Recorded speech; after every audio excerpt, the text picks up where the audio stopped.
distinguished guests and our speakers. Many of them are hopeful who are not here yet. I can say that they are not here, but we hope that they will come during the course of the day. We are having an early start. Distinguished guests, representatives from the media organizations. Some are here, FM 100 is here, I know the others we hope will come. Ladies and gentlemen,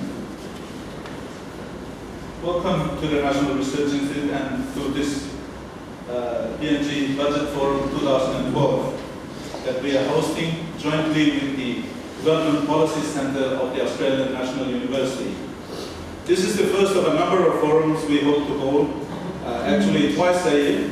One in the middle of the year, whilst the budget framing, the annual budget framing process is taking place, and the other forum at the beginning of the year, actually in the first week of February, to look at budget implementation issues once the budget has been approved.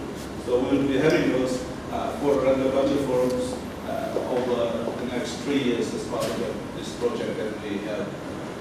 The PNG government budget, as many of you are aware, is an important, the budget is an important part of the planning and service delivery process, to bring about better development outcomes for the people. The PNG Vision 2050, the 20-year strategic plan, the 5-year medium-term development plan, and all the other plans, sector plans and departmental plans, set out visions and objectives. You may have heard the Prime Minister outlining this government's priorities on the State of the Nation's address to Parliament more than a week ago. And we hope to hear more about this from the Minister for National Planning and Monitoring, Honourable Charles Abel, who is going to arrive later today from Alotau in the US, forecast that he will be speaking later. But it is actually the annual budget that finally allocates the resources, and through the implementation process ensures that activities are implemented or undertaken to bring about the desired outcomes as outlined in all those development plans. In the Prime Minister's speech, we heard about this government's priority to grow the economy in partnership with the private sector. What are the budget tools and policy options that could assist in achieving those objectives? Could this be done by offering incentives for investments? Investors such as tax concessions, special support grants, or a combination of this? Or could this be done by bringing private sector expertise and capital into partnerships with state enterprises, something that's been on the agenda most recently? What are the costs and benefits of these options? The other stated priorities are education, health, infrastructure, and law and order. What are the particular policy objectives that are being advanced in those priority areas?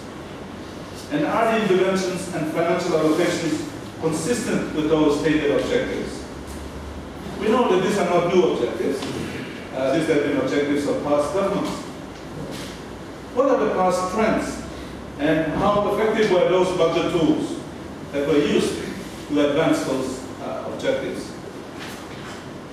An analysis of the past, as will be featured in this forum and other forums, will help us to distill the key lessons for planning a better budget.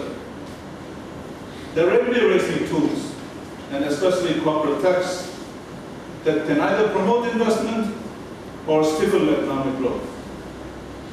High personal income taxes, either directly through the wages and salaries taxes, or indirectly through consumer taxes and other taxes, can also curb the social and economic advancement of the very citizens that the government intends to promote.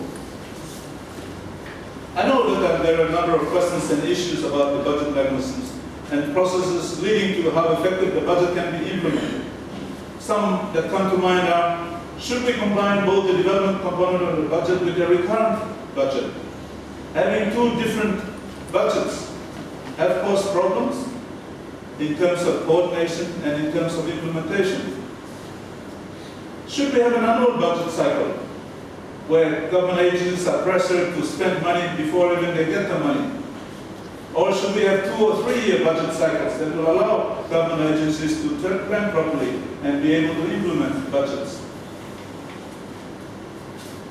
How effective are the budget reviews as a tool to make sure that entities are spending money where they plan to spend?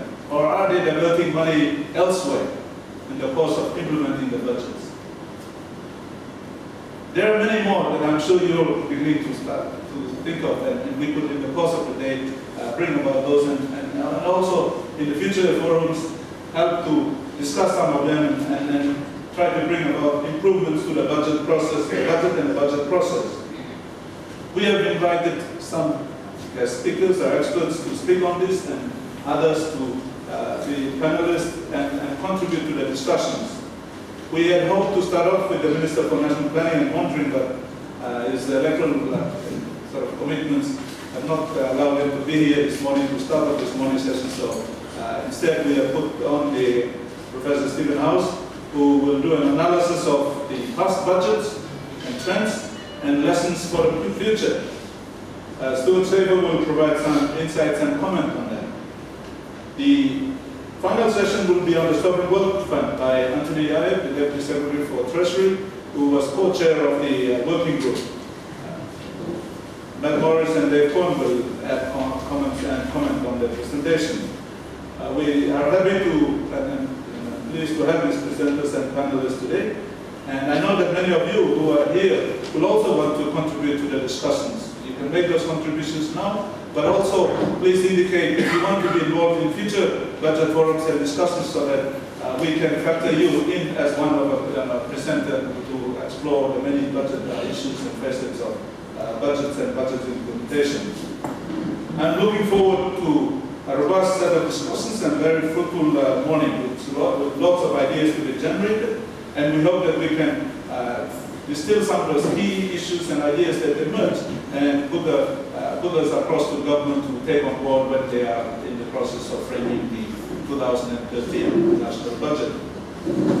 I want to take the opportunity to thank AUSAID for providing the funding support through the EPSP program that enabled both the Development Policy Center at ANU and NRI to undertake a research project over the next 3 years with the objective of promoting effective public expenditure in PNG.